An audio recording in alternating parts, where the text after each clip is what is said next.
Pittsburgh are rolling down that eastern seaboard. Hey y'all, this is Cowboy Trucker here, my beautiful wife Sable behind the camera, and our dog, our trucking dog Xerxes.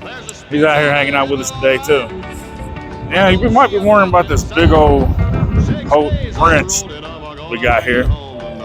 This is to assist us in removing the old air dryer cartridge.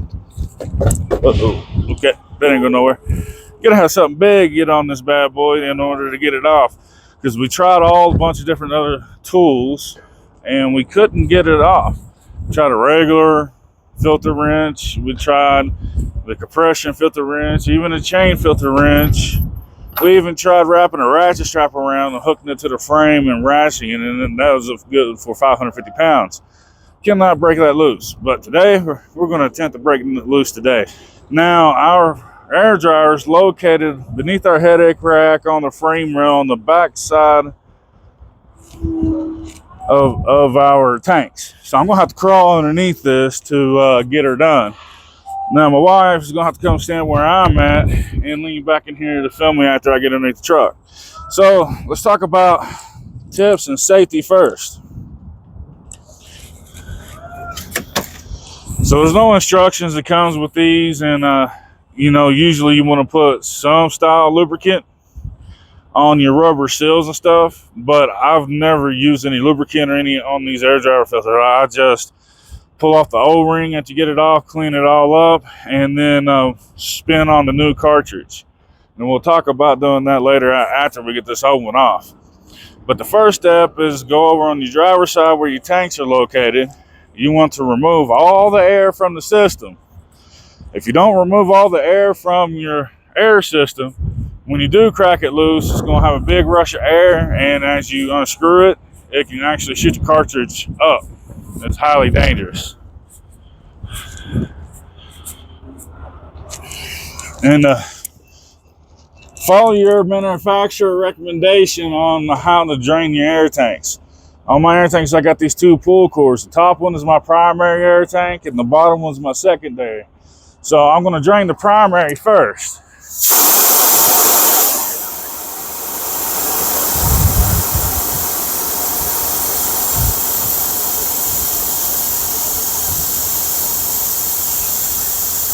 Now, as you can see, the truck is sitting down because it's letting all the air out of the air suspension. I got my drop axle and all of my airbags on the primary system. Now, once you got done draining the primary tank, the secondary tank still needs to be drained, but come back here, you can notice there's no air in my airbags. But there's still air in these bags. It's because the secondary air tank is designed, if you lose pressure in your primary, it's still to have your primary suspension aired up and your brakes still working.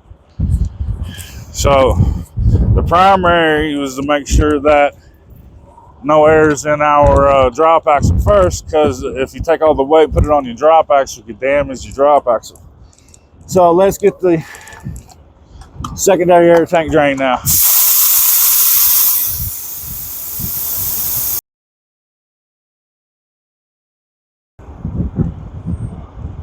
All right, that's all the air in our air system. Should be completely gone.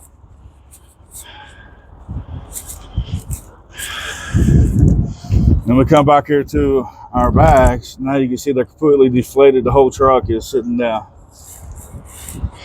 Now, when you're looking at your airbags, I'll give you a little tip. If you ever see weather checking or dry rotting,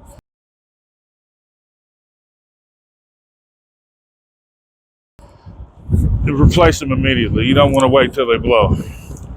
So now we're going to get back with you when we get back to the other side, and after I crawl underneath this truck. It's a little tight fit. All right, here's our air dryer. It's kind of located in a pain in the butt place to get to it. I like them better when they're under the hood, but we don't got room underneath our hood. And later on, I'm thinking about relocating this to the top of the rail where I can still get to it easily from behind the headache rack. It's quite windy today, a lot of dust stuff blowing around. So we're gonna get our big wrench channel lock type stuff onto our filter. We're gonna try to break her loose.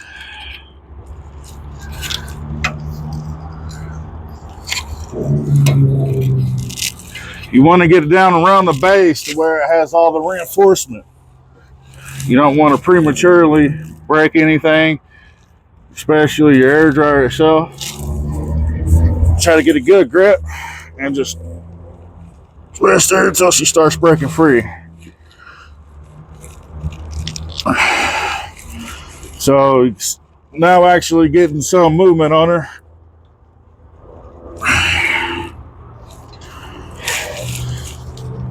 It should get easier as you go. Eventually, when you get the seals completely free, you should be able to take it off by hand.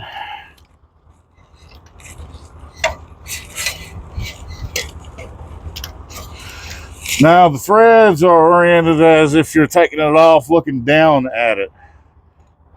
So when you're laying down, it's kind of backwards. You turn it to the right to take it off. You turn it to the left to tighten it. So we're done with the big wrench. We'll no longer need this. Now with these air dryers, you need to know what type of air dryer you have, because I recommend you using the OEM or specified air cartridge for whatever type of manufacturer of air dryer you have, because these should spin on really easy and spin off really easy after you break the seal. If you ever go to put your filter on and it's not twisting off real easy or twisting on real easy, don't force it. You have to get the old one off, but with the new one, when you're putting it on, don't force it if it gets hard to spin. It's because it could damage your air dryer and cost you, $5, $6, $7, even $1,200 just for an air dryer. Now we got this old one off. We don't know when this old thing was changed, but the good news is I don't see any like oil or any hints of antifreeze or anything on here.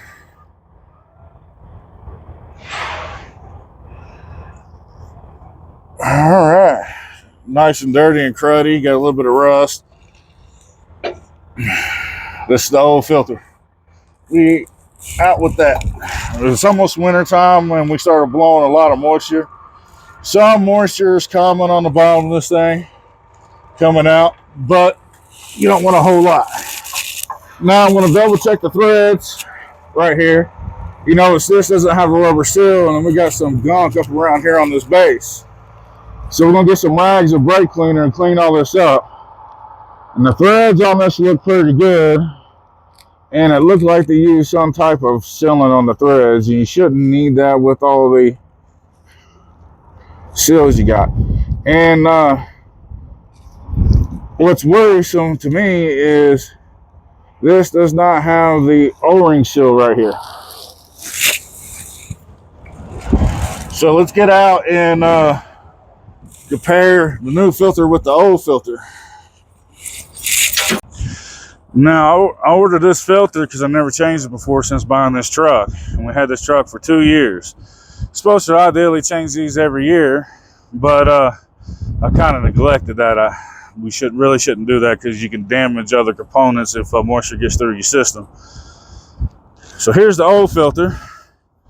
Really dirty, got a little bit of rust stuff, but like I said, there's really no buildup of oil or any sign of antifreeze or anything like that, because your air pump will shoot a little bit of oil out. That's normal, and it will shoot some coolant out or shoot air in your crankcase or into your reservoir if it's failing and going bad.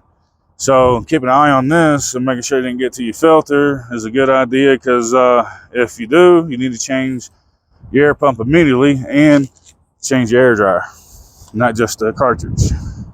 So now we're going to compare these two filters together if I don't drop it first. So they look identical.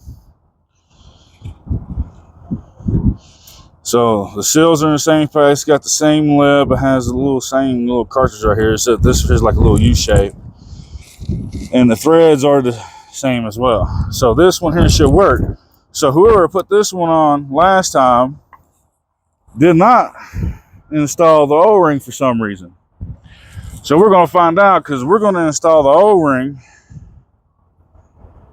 with the new filter, because that's what you're supposed to do. So we're going to put this on there and then put the new filter on after I get that cleaned up. And then if you're thinking maybe they're not quite exactly the same size, they look kind of a little different because, you know, optical illusions and stuff, always hold them up side by side, and then you look down here in the crack, you can see everything lines up the same, and then it is exactly the same filter. It's because even dealers now are selling you aftermarket parts for near OEM prices. So you need to keep an eye on that. Always get your part number and look online and see what you can get it to for yourself if you order online, and then you know what prices you can negotiate for. It's going to be a little bit more expensive than what you get it for online, but you can talk them down quite a bit.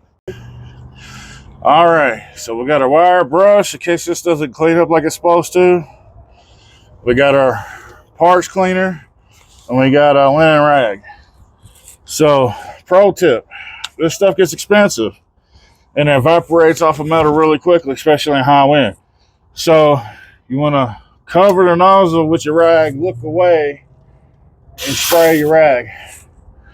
Get your rag nice and wet.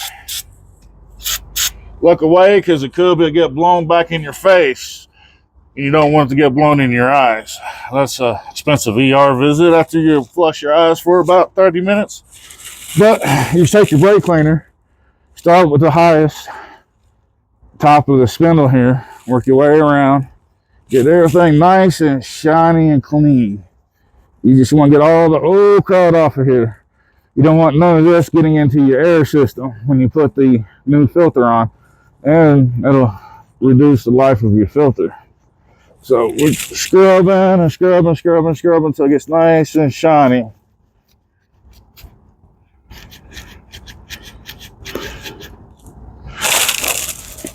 All right. Okay.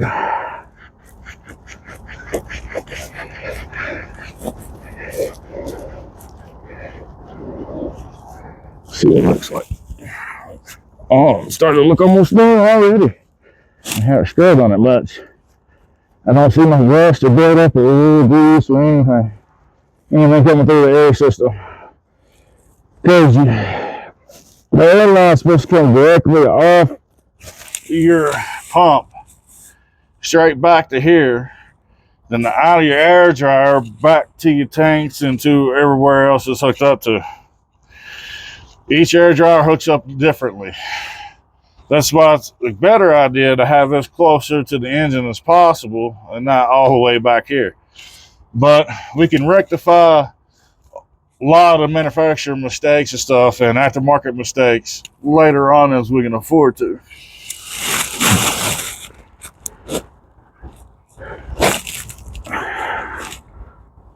All right, that looks really good.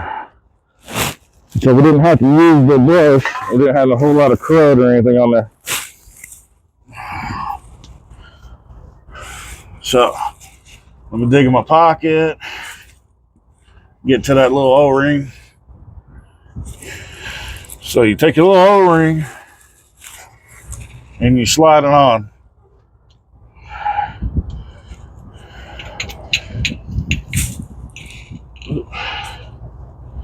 And then we're going to make sure that little O-ring is not blocking anything.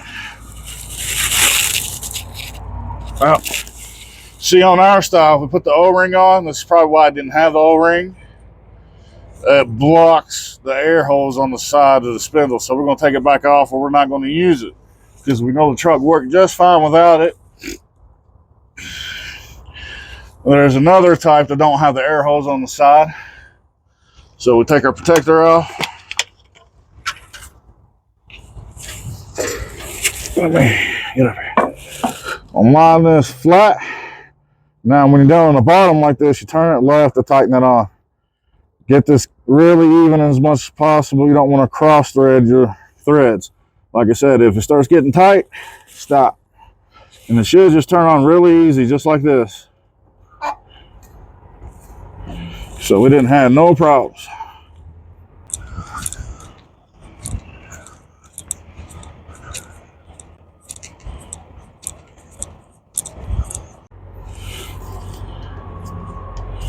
So you just get it on where it's tight like that. Just snug tight by hand.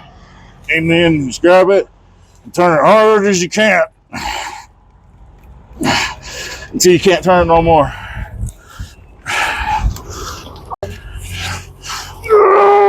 Okay, that's all you need.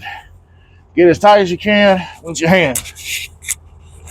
Now I'm gonna crawl out of here. The wind is blowing some more stuff away. I'm gonna go chase all that down. And after I get done with that, I'll be back with you, because next step is airing the system up. And after the system airs up, shut the truck off. Come back here, spray with soapy water around the filter, make sure we got no leaks. All right, so we got the truck air back up. We got a bottle of soapy water. We're gonna spray around everywhere we can. Don't see no bubbles. I don't hear no air leaks. I don't see no bubbles. So we're gonna get to the front side. You're not gonna be able to see it, but I'm gonna spray it too.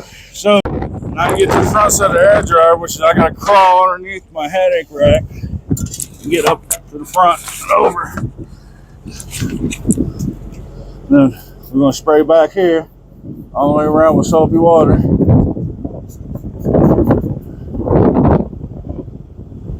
And we see no bubbles, no hisses, or nothing. So we have verified that the repair has been successfully made, no air leaks. Always air the system back up and check for air leaks. You don't want that leaking on you. All right, y'all. So we're here. We just finished repairing the air dryer cartridge. So even if it's something as simple as changing filters, it's still considered conducting a repair. You need to keep a record of that when you're owner-operator. You need to keep a record of all your maintenance. Anytime you're doing anything like engine rebuilds, keep all your documentation. So more documentation, the better off you'll be in the long run, especially with holding the value of your equipment. All right, so we got her all licked. Finally got her done.